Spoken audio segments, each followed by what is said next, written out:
this time I'm putting somebody on the naughty step for using bad email marketing copy.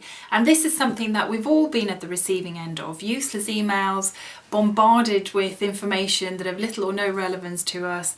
We might have signed up for something and ended up on a mailing list when downloading a piece of information, but that doesn't automatically mean that we're going to be interested in everything these people have to say.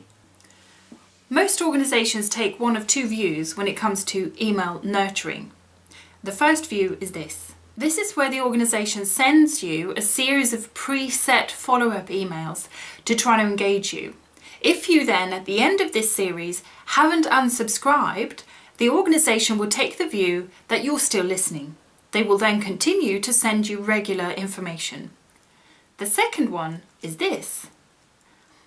Now, in this scenario, the organisation would take the view that if you have received a set number of emails without opening them or without clicking on any links in them, you're not actively interested, and so they will unsubscribe you from any future communications. The email I will share with you now falls into this second category, and this is one company's way of figuring out whether or not their audience is still interested.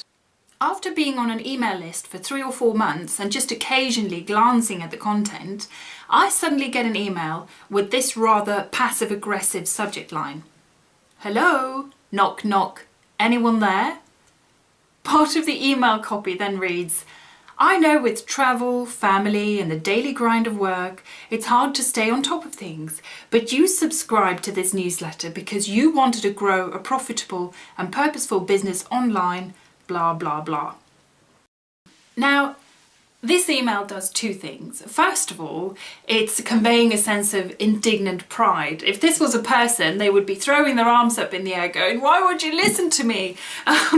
And secondly, the body copy does something else. It's making an assumption that the reason why the reader isn't opening the emails or clicking on the links is because they're simply not managing their time well enough. And to insult the reader even further, there's a link a bit further down in the email to a time management tool which might come in handy.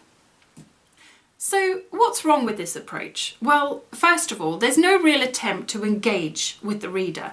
The rest of the email talks about what you've missed since we last saw you, which can be a useful thing to share, but rather than trying to instill a sense of shame in the reader for ignoring the emails, the author should probably instead try to understand how to better serve the reader.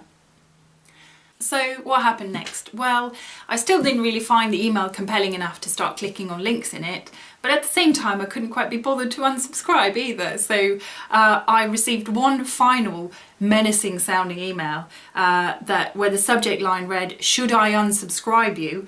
And the content then said that they wanted to give me one final chance before deleting my email address from their records forever.